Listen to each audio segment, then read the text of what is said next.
All right. You want to start? Yeah, I'll start just because I first got the materials. Ah. But I don't know if you found out about the project before then and had some ideas already. Yeah, I mean, we met via email, I guess, right? Yeah. I got the materials, and then I got the impression that you guys did research in Ulaanbaatar, so you visited multiple times. And yeah, so we met in Ulaanbaatar. So last year, probably. Yeah, it was quite interesting to walk. Yeah, it and was. freezing temperatures during Gir district. Yeah. And we went on a really cold, sunny day where everything was really bright with the snow, and it was a really cold day, but it was kind of nice. Yeah. Can you tell about the district? Or?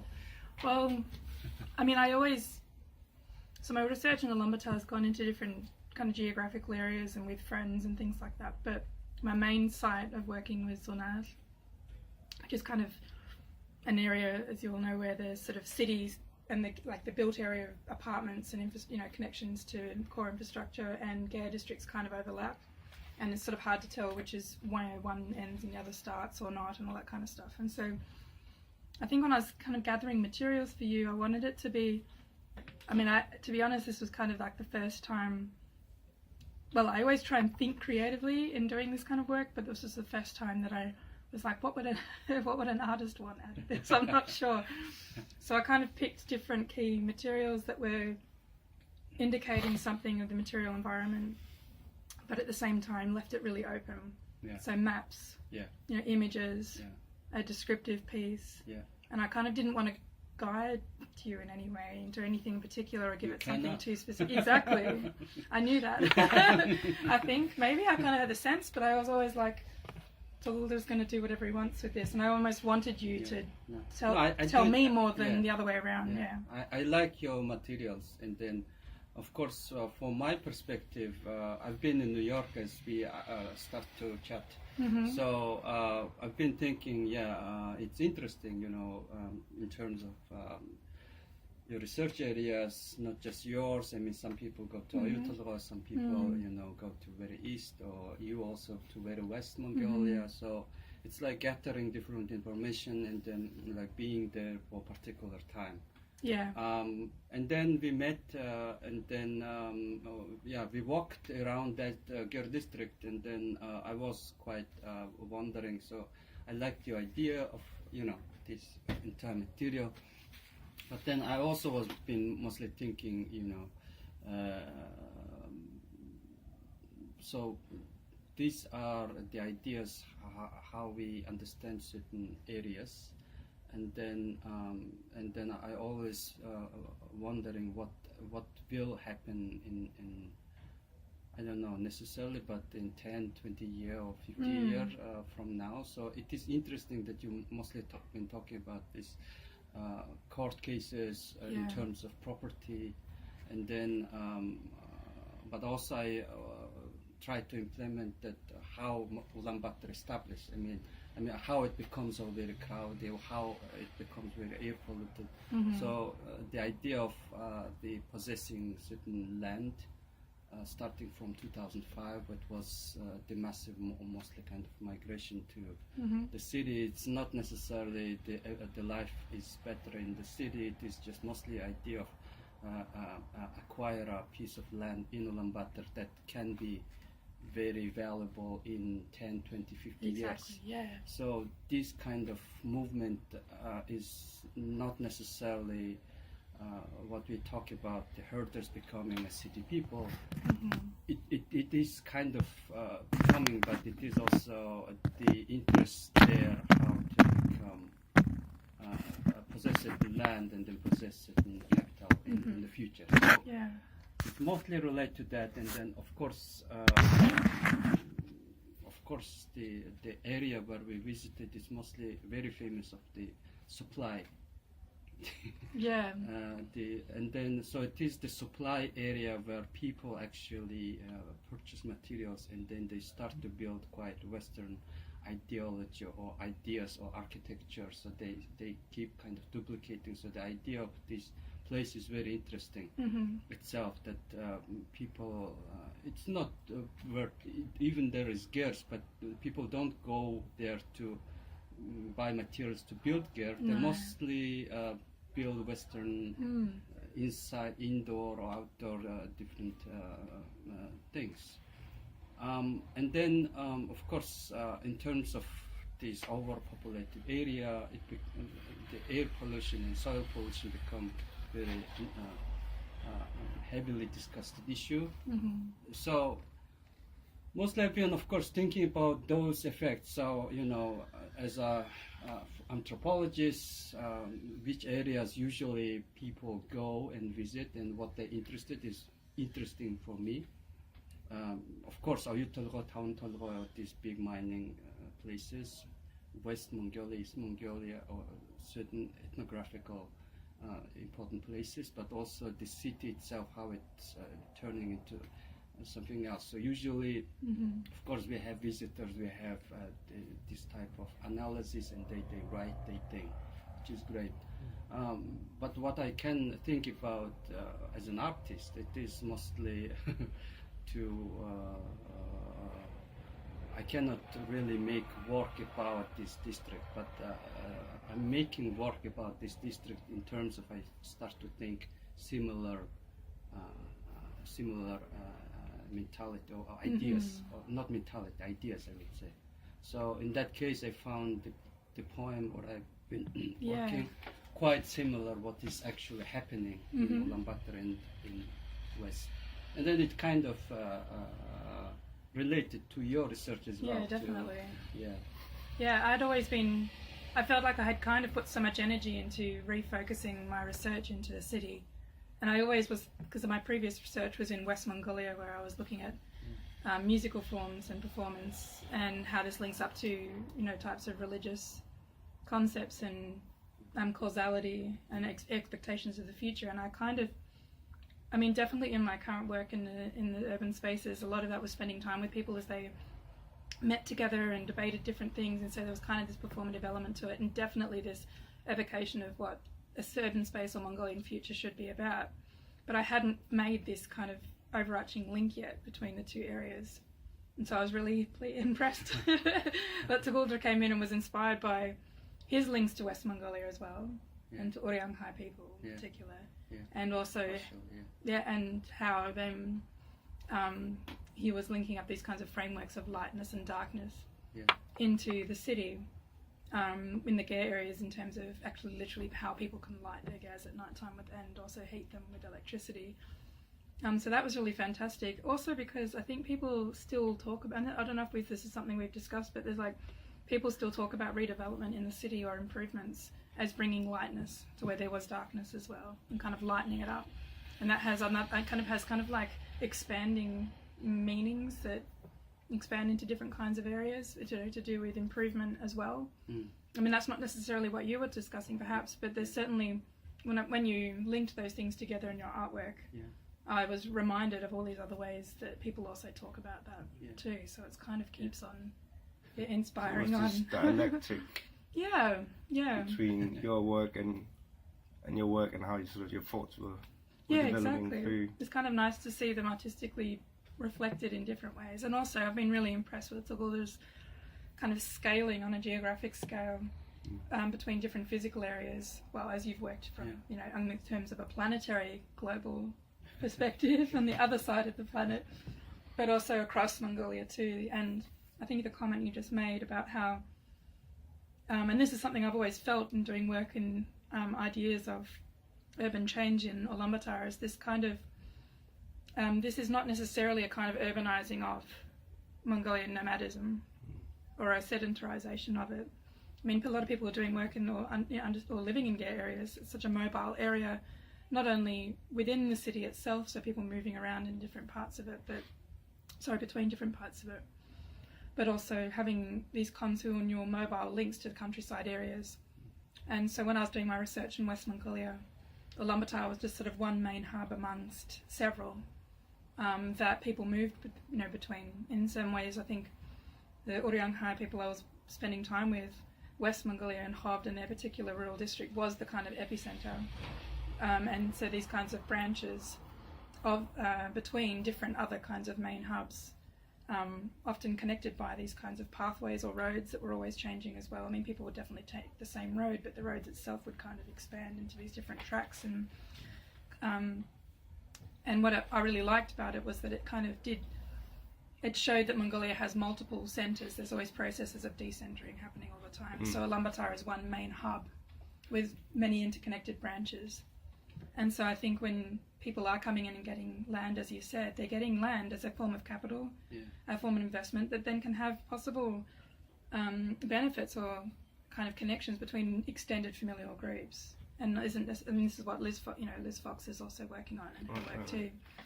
And so, when people talk about, I think that does shape how then people work within a city and what they want out of it and what they want to try and ascertain and if they do want to, and all that kind of thing, and the way that they critique different urban forms too. So were you together all the time doing your research, or were you separated? Tuglordur and I? Yeah. I think Tuglordur and I, for myself, met at the end of my process. Right. I mean, not the end. These things never fully end. But basically for this particular research project and the research that I was doing, I came in last November for 3 weeks for a follow-up field work trip to because I'd written part of the book and I was thinking through these different kinds of themes, and so it was kind of like a nice time to be there because I had a lot of things going on in my mind that I'd already been working through, and so it was nice to then be able to meet with Tuglordur and then have this experience of kind of reflecting upon a few things. And so even the areas that we walked around in Zonal, I was pointing out and saying, oh, that's now changed, that fence is gone because of this reason, and it was kind of almost like a kind of after effect. Was that your first meeting, or have you seen the material before? Or? I saw the material before we met. Okay. But we met last fall. How was that, like, to be presented with this? What was it like receiving researchers, materials? different materials, and here you go. Of course I like them. It is a map, it is a concrete object, so it is USB-stick with a lot of images. So it was interesting to follow this, it's beautiful as well, and quite interesting. Okay, yeah. But it is, of course, it is how I know my Ulaanbaatar, and it is interesting how anthropologists kind of like follow your mind in a way, where you go and where is your interest in which events or which these court cases you visit. So it's like where it is your interest is more based, or those things quite interesting. Yeah, right. Yeah, okay. So what became the final piece of art? Can you describe that? Like, from all these discussions you had, like, what became the final piece? So so it become a work which is, physically, if I describe it, it is a mylar print. It is long one, so it is a binary. It is a Mongolian poem written in binary language, I would say, and the poem, entirely poem, I couldn't translate it all. I translated 3 parts of it, and then I showed 2 parts in the Green Grassy Gallery with our show, Tangdazwa. So it is mostly about, as Rebecca was mentioned, so it is, there is one tariff called night tariff in Mongolia, so it is, the government is kind of like giving electricity for free for certain Ger districts, to kind of encouraging them to use more electrical devices to heat their homes.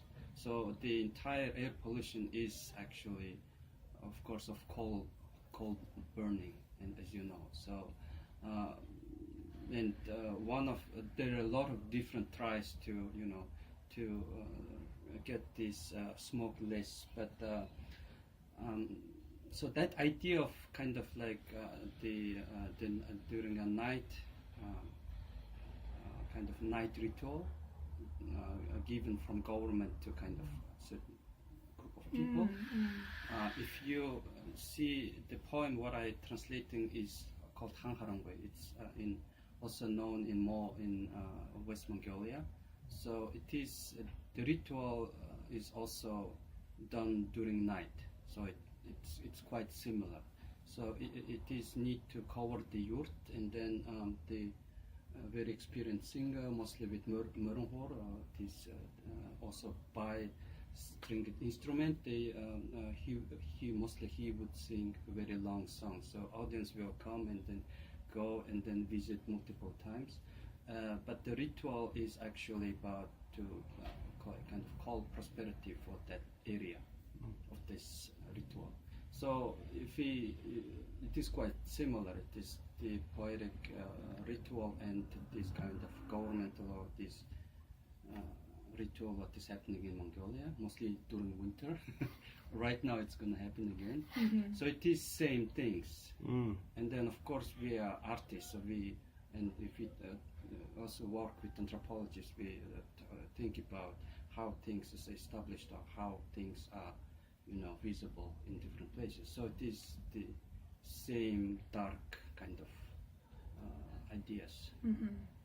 And the poem itself is very interesting because, of course, many Mongolians know about the poem, but it is never been mostly in English or whatever. So I've been translating it into binary language.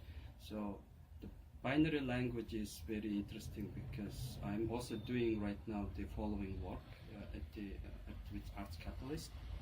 You visit me there. So the binary language was actually invented by scientists, and then it's kind of mathematical language. And then in '74, message was sent to extraterrestrials to hope for response. So in 2003, there is some response appeared in terms of crop circles in the UK, and then the crop circle diagrams was made by artists. So in a way, binary language is interesting language where it is talking about mathematics, or it's mostly scientific kind of language, but then its response comes through artists. So it is scientist, artist language designed for extraterrestrial knowledge or certain ideas. So these three parts are all very interesting. So but the poem itself very interesting in terms of there is the main protagonist called Darkest Dark, and then he's kind of competing with the heaven sun, and then in this poem the Darkest Dark is actually the main protagonist and the heaven sun is actually the bad guy. So it is entire story is different. So it is there is not really bad and good, but there is kind of different competition, and it is in mentality of Mongolians, they have quite similar mentality, which is very unusual to see somewhere else. So we have to reinvent ourselves. So the poem itself, it delivers a lot of information, which is very interesting. Yeah. Oh, long. No, thank you so much. So I was just curious. So you said you're still working, right? You're still developing these thoughts. Yeah. How about you? Are you also integrating more art into your work, or thinking through art? I'm not quite sure yet. I think that certainly the process and the discussions we've had, and I'll be open to seeing how that can be, collaborated further. I certainly think that having these kinds of artistic perspectives is a very big eye-opener in how people can look at things, and I think it's always really important to have my perspectives kind of challenged or open that way, so not to take what I've seen ethnographically for granted and always trying to work with that. But I think that it's certainly opened me up to a different kind of, process, or seeing how Tuglordur kind of works with different kinds of concepts. And I think that I don't know exactly how it's going to influence my work yet, but I'm going to be working a bit more with Arts Catalyst next week, where I'm working with an artist where we're kind of running a workshop, and I'm kind of at the moment just like letting myself be guided or using, you know, different prompts from other people to sort of see how that can open up how I talk about things, and how that feeds back into ethnographic writing, for instance. I'm not quite sure yet. I think I'm sort of it's sort of very much an open process. I mean, certainly, I don't know yet. I have to wait and see. Yeah. Could you see yourself working with an anthropologist again? Yeah, why not? Yeah. I mean, it is always it's like river. We cross each other's paths, and then we go to distance, and then, of course, it should be natural way. So yeah. Exactly. When there's sort of a kind of we shouldn't start to dig a canal and then put us all together in one exactly space. So yeah, but sure. Perfect. Thank you so much.